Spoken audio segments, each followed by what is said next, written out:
بسم الله الرحمن الرحيم وبه نستعين. اخواتي وحبايبي الاهلاويه، اهلا وسهلا بيكم. النهارده جايب لكم خبر حصري وانفراد عندنا وبس، خبر من العيار الثقيل. بس في الاول افتكر اسم كابتن وافي عرفه بابا المجال، وافتكر قناه الاهلاويه، وركز في تاريخ اليوم 8/5 عشان تتاكد ان انت اول واحد يسمع الخبر ده على اول وسيله اعلاميه تقول الخبر دوت. خلاصته بتقول ان في 3 لعيبه ميجا ستار بمعنى الكلمه، يعني طراز ايه على مستوى العالم. 3 لعيبه معروضين او سيتم عرضهم على النادي الاهلي لاختيار احدهم للمشاركه مع الاهلي في كاس العالم للانديه. طيب، اسماء اللعيبه المعروضه على النادي الاهلي او التي سيتم عرضها على النادي الاهلي: اول لاعب هو لوكا مودريتش لاعب ريال مدريد، تاني لاعب هو ساديو ماني، وتالت لاعب هو فيرمينيو. ايه الكلام اللي انت بتقوله ده؟ الكلام دوت تخاريف. الكلام ده يعني اي كلام، اي حاجه بتقولها. لا، انا ما بقول حاجه، ما بقولش حاجه، اي كلام. هقول لك الدليل وهقول لك الاثباتات. الكلام ده جالنا من مصادرنا في السعوديه. الاول اقول لك ان اللي هيجيب اللعيبه ديت هي شركه سعوديه، طبعا برعايه ترك آل شيخ. ترك آل شيخ قرر انه يقدم لجماهير الاهلي هديه استثنائيه في كاس العالم للانديه. طيب، هو ليه بيعمل كده؟ هو بيعمل كده ل3 أسباب. أول سبب هو الرعاية، لأن الشركة السعودية دي هتاخد حق الرعاية للنادي الأهلي في أثناء كأس العالم للأندية. فطبعا هتبقى حاجة استثمارية قوية. وتاني حاجة، لأن تركي آل شيخ بيحاول يرجع المية لمجاريها في علاقته مع جماهير النادي الأهلي ومع إدارة النادي الأهلي. كان في بعض المشاكل كده وبعض سوء التفاهم اللي حصل من فترة، لكن كان واضح في مباراة الأهلي الأخيرة اللي بتتلعب في السعودية، مع سعادة المستشار تركي آل شيخ بكل جون الأهلي بيحرزه، وبإعلانه إن هو أهلاوي وإن هو بيحب النادي الأهلي وبيحب جماهيره وهيفضل ورا النادي الأهلي على طول. ده السبب الثاني اللي هو محاولة إرجاع المياه لمجاريها. السبب الثالث بقى هو إن تركي آل شيخ بقاله فترة كده، يعني نادي الزمالك يعني في مشاكل كده ما بينه وما بين نادي الزمالك، ما بين الإدارة وما بين المتحدث الرسمي. اخر مباراه كانت هتتلعب في السعوديه في الدوري المصري ما بين الاهلي والزمالك. المتحدث الرسمي بتاع الزمالك طلع قال المباراه هتتلعب في القاهره، واحنا ما وافقناش ان المباراه تطلع السعوديه. واصلا كان الفيفا اصلا مش موافق على اقامه مباراه في الدوري خارج الدوله. فتركي آل الشيخ رد على المتحدث الرسمي وقال له ازاي ترفض حاجه وهي اصلا ما اتعملتش؟ ازاي تعتذر عن حاجه وهي ما اتعملتش؟ وريت تاخد الدوري في الملعب. في مشاكل كده ما بين تركي آل الشيخ والزمالك، وهو عايز يعمل كده واحده برضو ايه، يعني ينكش بيها الزملكاويه ويصالح بيها الاهلاويه.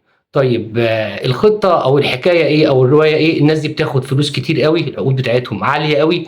ايه الكلام اللي انت بتقوله ده يا كابتننا؟ قول لنا ايه الحكايه عشان اصدقك، قول لي الدليل. طيب، الدليل يا سيدي ان في شركه سعوديه ضخمه جدا. الشركه دي هتقوم برعايه النادي الاهلي في كاس العالم للانديه، بناء طبعا على توصيه من المستشار تركي آل شيخ.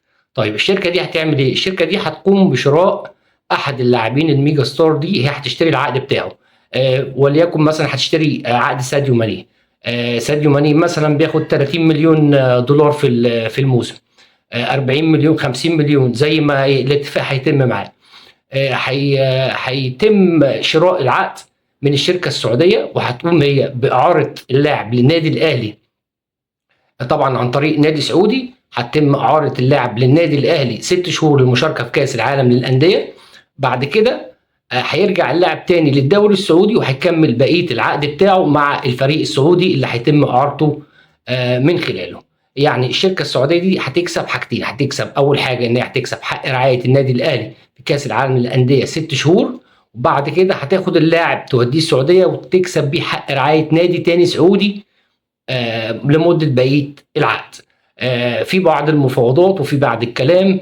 اللعيبه اللي انا بقول اسمها دي هي اللعيبه اللي عليها التركيز، لكن في لعيبه تانية طبعا بيتم الاتفاق مع اللعيبه دي الايام اللي احنا فيها ديت. يعني اثناء ما انا بكلمك كده في بعض الكلام بيحصل في اللحظات دي. يعني عايز اقول لك كمان ان اللعيبه ديت كلها، يعني مثلا لوكا مودريتش خلاص هو اخر سيزون ليه مع ريال مدريد، وهو كده كده راح الدوري السعودي. فعشان كده الشركة فكّرت في لوكا مودريتش طبعًا، وماني وفيرمينيو موجودين في السعودية، فهيبقى الموضوع سهل بالنسبة لهم. عايز أقول لك كمان إن الأهلي هياخد حوالي 30 أو 40 مليون يورو للمشاركة في كأس العالم 2025. يعني الأهلي كمان ممكن تلاقيه هو نفسه عمل صفقة برضه قوية، صفقتين قويتين، لأن خلاص طموح وسقف الصفقات هتعلى لما تاخد 30 مليون يورو. شوف هتضرب بقى بالمصري في كام، هيبقى معاك فلوس قد ايه. فاكيد مستوى وطموح اللاعبين اللي الاهلي هيختارهم الايام اللي جايه دي هيبقى اعلى من كده. لكن خلينا في الخبر الاساسي والرئيسي بتاعنا. في مفاوضات بتتم مع اللعيبه دي في الاثناء دي، ومحاولات لاقناع اللاعبين دول للمشاركه في كاس العالم للانديه مع الاهلي. في محاوله لاقناع البعض ان هو يلعب الست شهور كاملين مع النادي الاهلي، يعني بيلعب في الدوري ويلعب في افريقيا مع الاهلي.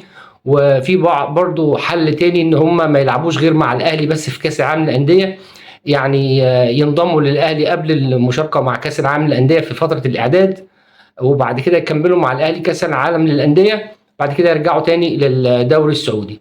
عايزك بس تركز ان النهارده 8/5، وان كابتن وافي عرفه بابا المجال هو اللي قال لك الخبر ده.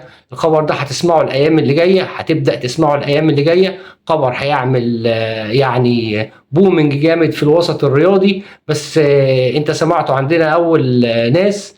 يا ريت تعمل لايك وتقول لي رايك في الكومنتات في الموضوع، وتقول لي انت شايف ان الموضوع دوت يعني هيكون افاده للنادي الاهلي. هل الموضوع دوت يعني انت كاهلاوي شايف ايه في الموضوع ده؟ قول لي رايك في الكومنتات، وقول لي يا ريت رايك يعني تفاضل يعني تختار مين من اللعيبه دي. لو اللعيبه دي معروضه قدامك تختار مودريتش ولا تختار ساديو ماني ولا تختار فيرمينيو؟ او يا ريت قبل ما تمشي تعمل لي لايك على الماشي وانت ماشي، والسلام عليكم.